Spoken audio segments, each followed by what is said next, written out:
नमस्कार साथियों, स्वागत है आप सभी का अंकित इंस्पायर्स इंडिया पर। मैं हूं अंकित अवस्थी। आप हैं मेरे साथ में एक ऐसे सेशन में चर्चा करने के लिए जो कि आप लोगों को एक ऐसी घटना की दोबारा से याद दिलाएगा जिसको हम सब ने, जो कि इस एज ग्रुप के हैं, जो न्यूज सुनते हैं और समझते हैं, उन सब ने बखूबी जिया है। जी हां साथियों, आज चर्चा कर रहे हैं बालाकोट एयर स्ट्राइक की और आज चर्चा कर रहे हैं उस घटना की जिसके बाद में अमेरिका तक टेंशन पहुंची थी इस बारे में कि अगर इंडिया और पाकिस्तान एक दूसरे से न्यूक्लियर वेपन यूज करने की स्थिति तक लड़ लिए तो इस दुनिया का क्या होगा।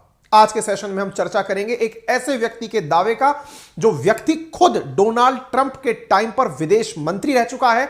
वो व्यक्ति जो कि इस समय बताया जाता है कि अगर डोनाल्ड ट्रंप को रिपब्लिकन पार्टी ने प्रेसिडेंट उम्मीदवार नहीं बनाया तो संभव है कि माइक पोम्पियो अमेरिका के अगले राष्ट्रपति के लिए चुनाव लड़े। और तो और इस व्यक्ति के वो अनुभव आपसे साझा करेंगे। ये असल में ये उस तरह की बातें हैं जो कोई व्यक्ति जब पद पर नहीं रहता और उस पद के अंदर, पद पर रहते हुए जो उसने चैलेंजेस फेस किए, जो कि सामान्यतया पद पर रहते हुए किसी को नहीं बताए जाते, जो बाद की बातें निकल कर आई, आज के सेशन में हम चर्चा करेंगे। इनके ऐसे कौन सी बातें हैं जिस पर जयशंकर साहब ने नाराजगी जाहिर की है और ऐसी कौन सी बातें हैं जो इन्होंने स्वर्गीय सुषमा स्वराज जी के खिलाफ लिखी हैं। आज के सेशन में हम चर्चा करेंगे। काफी महत्वपूर्ण यह सेशन होने जा रहा है। आप सबसे गुजारिश है कि जल्दी से इस सेशन को अपने सभी साथियों से साझा कर दें। चैनल पर नए हैं, लाइक शेयर सब्सक्राइब फटाफट कर दें और खबर जानना शुरू करें। व्यक्ति जिसकी आज के सेशन में हम चर्चा कर रहे हैं, नाम है इसका माइक पोम्पियो। आपके सामने तस्वीरों में यह व्यक्ति अपनी हाल ही में एक किताब लिखा है और उस किताब में इसने अपने खुद के वो सारे अनुभव साझा किए हैं जो इंडिया से भी जुड़े हैं, दुनिया से भी जुड़े हैं। विदेश मंत्री के रूप में रहते हुए इसकी चर्चा इसने की है। India Pak war on brink of nuclear war after Balakot strike. यानी यह बात तो सत्य है। जो लोग अक्सर भारत की राजनीति में बालाकोट स्ट्राइक हो या फिर उरी हमले के बाद में भारत के द्वारा किया गया सर्जिकल स्ट्राइक हो, जब भी कोई हमसे प्रमाण मांगता है कि आपने ऐसा कुछ किया था अथवा नहीं, तो ये खुद पूर्व विदेश मंत्री ये बोलता है कि भारत के बालाकोट एयर स्ट्राइक के बाद पाकिस्तान न्यूक्लियर हमला करने की तैयारी में आ गया था। इससे यह समझ में तो आता है कि हुआ तो कुछ बहुत बड़ा था। अब हमारे यहां पर क्या राजनीति है वो तो सब हम अपने हिसाब से निपट लेंगे, लेकिन दुनिया ने इसको कितना गर्मी के साथ फील किया, आज के सेशन में हम इसकी चर्चा करेंगे। इसमें इन्होंने अपनी चर्चा के अंदर कहा है कि सुषमा स्वराज जी ने मुझे बताया था कि पाकिस्तान न्यूक्लियर अटैक का प्लान कर रहा है। यदि उसने ऐसा किया तो इंडिया अपनी पॉलिसी का पालन करते हुए उसको मुंहतोड़ जवाब देगा, क्योंकि भारत पहली बार न्यूक्लियर वेपन यूज नहीं करेगा, यह तो कसम खा रखी है, लेकिन किसी ने हम पर अगर चला दिया तो उसे जिंदा नहीं छोड़ेगा। ऐसी स्थिति में इनकी क्या हालत हुई, इन्होंने अपनी बुक में चर्चा की है। इन्होंने कहा कि 2019 में भारत और पाकिस्तान एक दूसरे पर परमाणु हमले के लिए तैयार हो गए थे। शुरुआत पाकिस्तान ने करने की सोची थी, लेकिन भारत ने सोचा था कि नक्शे से ही मिटा देंगे। और यह सूचना अमेरिका तुम्हें इसलिए दे रहे हैं क्योंकि तुम्हें बहुत बड़ा हमदर्द बनने का मजा आता है। ऐसी स्थिति में सूचना जब इनको दी गई, ये खुद बेचैन हो गए। इन्होंने अपनी बातों में यह स्वीकार किया है। कौन सी किताब में? हाल ही में इन्होंने एक किताब लिखी है जिसका नाम है never give an inch fighting for America I love. ये वो व्यक्ति हैं जिन्होंने हार्वर्ड लॉ स्कूल से पढ़ाई की है। ये वो व्यक्ति हैं जो कि एक समय पर CIA, जो कि यहां की खुफिया एजेंसी है, उसके निदेशक रह चुके हैं। और 18 से 21 तक जब डोनाल्ड ट्रंप का शासन था, ये विदेश मंत्री, क्योंकि यहां पर सेक्रेटरी ऑफ मतलब फॉरेन सेक्रेटरी की पोस्ट होती है विदेश मंत्री की, उस पर आप रह चुके हैं। बहुत ही प्रभावशाली पदों पर यह रह चुके हैं। चूंकि अमेरिका में ट्रंप को लेकर एक्सेप्टेंस शायद कम होता जा रहा है, इसलिए आने वाले चुनावों में हो सकता है कि रिपब्लिकन पार्टी की तरफ से पोम्पियो राष्ट्रपति पद के लिए अपना नाम साझा करें। इस घटना के बारे में भी बताएंगे, यह भी बताएंगे पुलवामा में क्या हुआ था, उरी की भी घटना आपको याद दिलाएंगे, क्योंकि भारतीयों को ना थोड़ी मेमोरी वीक है, उन्हें याद दिलाना पड़ता है कि हां, हम लोगों ने दुश्मन के घर में घुसकर मारा था। वो घटना आपको याद दिलाएंगे, लेकिन नजरिया किसी दूसरे व्यक्ति का होगा। और आज के समय में कौन बैठा है इनके पद पर, तो एंटनी ब्लिंकन बाइडेन के कार्यकाल में इनके पद पर विदेश मंत्री के रूप में कार्य कर रहे हैं। साथियों, आपको एक घटना याद होगी जिसके ऊपर फिल्म भी बनी, जिसका एक बहुत ही प्रसिद्ध डायलॉग हुआ, और डायलॉग था हाउस द जोश। और उस हाउस द जोश का जो डायलॉग था वो आज भी भारतीयों को जैसे ही बोला जाता है तुरंत शब्द निकलकर आता है, हाय सर।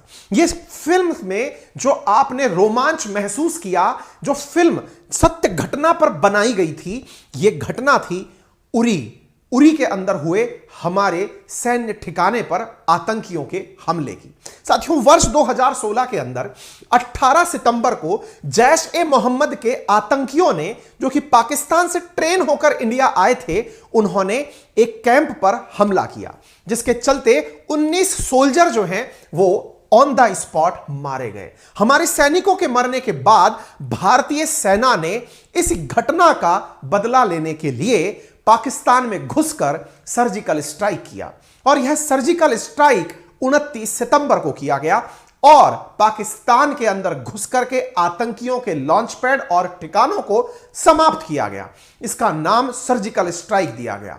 और जब यह सर्जिकल स्ट्राइक सुर्खियों में आई तो सुर्खियों में बहुत जबरदस्त तरीके से इसकी तारीफ हुई कि भारत ने अपने सोल्जरों के हत्यारों का बदला ले लिया है। इस घटना के 3 साल बाद यही जैश ए मोहम्मद फिर से सिर उठाता है और एक बहुत कायराना हरकत करता है। और इस कायराना हरकत में जम्मू कश्मीर में पुलवामा नामक जिले के अंदर सीआरपीएफ के एक कैनवॉय के ऊपर, जहां 70 से अधिक गाड़ियों में 2500 से अधिक सीआरपीएफ के जवान ट्रांजिट में जा रहे थे, यानी कि एक स्थान से दूसरे स्थान तक जा रहे थे, तभी अचानक विस्फोटकों से भरी हुई एक एसयूवी गाड़ी आकर के सीआरपीएफ के जवानों से भरी हुई बस से टकराती है और खबर छपती है। खबर है 44 dead in valley bloodiest day. खबर छपती है फियादीन kills 44 CRPF men, injures many others. तस्वीरें आती हैं जिससे पूरा देश स्तब्ध हो जाता है। यह घटना 14 फरवरी 2019 की है। यानी उरी के बाद में जब हम सीधा पहुंचते हैं पुलवामा, तो यह घटना उस समय की सबसे बड़ी आतंकी घटनाओं में से थी। पूरा देश उबल रहा था। इस घटना के बाद में हर भारतीय के मन में अपने भारतीय सैनिकों के प्रति तो सम्मान था ही, लेकिन उससे ज्यादा गुस्सा और उससे भी कहीं अधिक प्रतिशोध की भावना थी। इसी प्रतिशोध की भावना में जिस घटना को जन्म दिया उसकी चर्चा हम करेंगे, लेकिन उससे पहले हमें अपने शहीद जवानों को याद कर लेते हैं। साथियों, 14 फरवरी 2019 को जैश ए मोहम्मद के आतंकियों ने फियादीन हमला किया। श्रीनगर जम्मू हाईवे के सीआरपीएफ का 78 गाड़ियों का काफिला जा रहा था। कई जगह तात्कालिक जो आंकड़ा निकलकर आया वो 40 सैनिकों का था। असल में यहां जो गाड़ियां जा रही थी वो 78 गाड़ियां थी, जिनमें 2547 जवान थे। अधिकांश जवान सीआरपीएफ के वो थे जो छुट्टियां मनाकर वापस घर से आ रहे थे। तभी 350 किलो विस्फोटक से भरी एक एसयूवी आती है और वह विस्फोटकों से भरी एसयूवी 2 बसों में से एक के पर कच्चे उड़ा देती और 40 जवान ऑन द स्पॉट शहीद हो जाते हैं। साथियों, यह घटना जम्मू कश्मीर के अंदर पुलवामा डिस्ट्रिक्ट की थी। तस्वीरें आती हैं, पर कच्चे शवों के क्षत विक्षत हालात लोगों को एकदम उद्विग्न कर देते हैं। और उस घटना में भारत के सीआरपीएफ के जवान शहीद होते हैं, जिन्हें आज भी हम श्रद्धा सुमन अर्पित करते हैं और उनके अदम्य साहस और उनके बलिदान को आज याद रखते हैं। देश लेकिन उबल रहा था। इस उबलते हुए देश में एक बहुत जबरदस्त बात थी कि जब वो हमारे यहां आकर के ऐसा कर सकते हैं तो हम घुस करके उन्हें क्यों नहीं मार सकते। इस विषय पर चर्चाएं चल रही थी। इस बीच में न्यूज आती है। न्यूज यह है कि यह पूरी कहानी मसूद अजहर के भाई ने एक रैली के अंदर बहुत पहले अनाउंस कर दी थी। कहते हैं कि मौलाना अब्दुल रऊफ असगर ने भारत को दहलाने के बारे में 5 फरवरी को कराची के अंदर जैश ए मोहम्मद की एक रैली में कहा था कि हम भारत को दहलाने वाले हैं। 10 दिन पहले कहा गया कोई भी भाषण और 14 फरवरी को जब वो एग्जीक्यूट होता है तो फिर खबर छपती है, और वो खबर है बदला। वो खबर है एज स्नीकली एज दे केम, पुलवामा का हिसाब पूरा, चूज वाइजली। हर तरफ देश और दुनिया की हर भाषा के अखबार में एक ही खबर, भारत ने किया अपना बदला पूरा। और जब एक खबर छपती है तो इस खबर के पीछे क्या था, अब मैं आपको वो बताता हूं। साथियों, 12 दिनों के भीतर भीतर भारत ने पाकिस्तान से बदला ले लिया था, क्योंकि घटना 14 फरवरी की थी। भारत ने 25 फरवरी की नाइट में ही कारनामा कर दिया था। एक दिन बाद 15 तारीख को सुरक्षा मामलों की कैबिनेट कमेटी की बैठक होती है। इस बैठक में प्रधानमंत्री की अध्यक्षता में पाकिस्तान से बदला लेने के लिए ऑप्शन चुने जाते हैं। उरी हमले के बाद भारत ने सर्जिकल स्ट्राइक का हालांकि फैसला लिया था, लेकिन इस बार यह तय हुआ कि यह किसी दूसरे तरीके से अंजाम दिया जाएगा, क्योंकि पहले हमारी थल सेना क्रॉस करके दूसरी तरफ गई थी, लेकिन इस बार तरीका और बड़े स्केल पर करने का था। ऐसी स्थिति में मंथन करके यह फाइनल किया गया कि इस बार बॉर्डर क्रॉस करके नहीं जाएंगे, हम हवाई हमला करेंगे, एयर स्ट्राइक करेंगे। प्रधानमंत्री नरेंद्र मोदी की तरफ से एनएसए अजीत डोवाल को इस प्लान की जिम्मेदारी दी गई। अजीत डोवाल और तत्कालीन वायुसेना प्रमुख बीएस धनोआ ने पूरे एक्शन का ब्लूप्रिंट तैयार किया।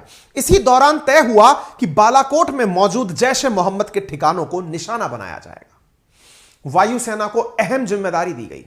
आप लोगों को अगर याद हो तो जब मैंने कुछ दिनों पहले, आपको ध्यान होगा, बताया था कि जब यूक्रेन से उड़कर के जेलेंस्की अमेरिका गए थे तो उनके हवाई जहाज के ऊपर भी एक और हवाई जहाज उड़ रहा था जो दुनिया की निगरानी रख रहा था कि कहीं कोई तरफ से मिसाइल या कोई और हमला ना हो जाए।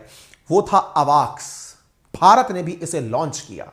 साथियों, भारत ने हमले के लिए मिराज 2000 को चुना। मिराज 2000 जाएगा और अटैक करेगा, लेकिन हवा में उस समय अवाक्स एक फाइटर प्लेन और प्रेजेंट रहेगा जो निगरानी करेगा कि कहीं हमारी तरफ तो कोई निशाना नहीं बना रहा है।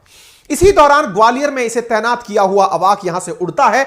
आगरा बेस को अलर्ट कर दिया जाता है। 25 फरवरी की शाम को ऑपरेशन में हिस्सा ले रहे लोगों के फोन बंद करा दिए जाते हैं।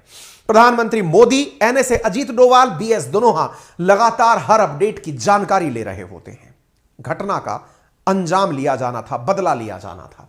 साथियों, घटना होती है और यह घटना यहां से निकलकर अगर आपको पुलवामा मैप पर दिखाई दे रहा है तो पाकिस्तान ऑक्यूपाइड कश्मीर के अंदर एक स्थान है जिसका नाम है बालाकोट, नजदीक है मुजफ्फराबाद। उसे टारगेट किया जाता है और भारतीय सेना के जहाज यहां से उड़ते हैं और 12 विमान भारतीय सीमा में जो एलओसी है उसे क्रॉस करके पाकिस्तानी क्षेत्र में, पाकिस्तान ऑक्यूपाइड कश्मीर के पास निकट स्थित पाकिस्तानी सीमा पर पहुंच करके कहर बरपाना शुरू करते हैं। 21 मिनट में पूरा एक्शन कंप्लीट। 1000 किलो से ज्यादा बम बरसाए गए और साथ में जैश का जो सेंटर था अल्फा 3 उसको नेस्तनाबूद कर दिया गया। बालाकोट, मुजफ्फराबाद और चकोटा पर हमला किया गया। जब यह हमला होता है, अब देखिए, हम लोग तो फिर भी राजनीति में कई बार किसी चीज के प्रमाण मांगते हुए लोगों को देखते हैं, लेकिन इसके प्रमाण खुद पाकिस्तान ने दिए। इसके प्रमाण पाकिस्तान ने खुद देकर किस प्रकार से दिए, उनके प्रधानमंत्री इमरान खान ने यह एक्सेप्ट किया कि हमारे ऊपर इंडिया ने एयर स्ट्राइक की थी, क्योंकि अगले ही दिन पाकिस्तान ने अपनी तरफ से F-16 भारत की तरफ उड़ाया था। याद होगा अभिनंदन वाला घटनाक्रम, जब अभिनंदन ने अपने मिग से पाकिस्तान में अमेरिका द्वारा दिया गया F-16 गिरा दिया था। यह उसी समय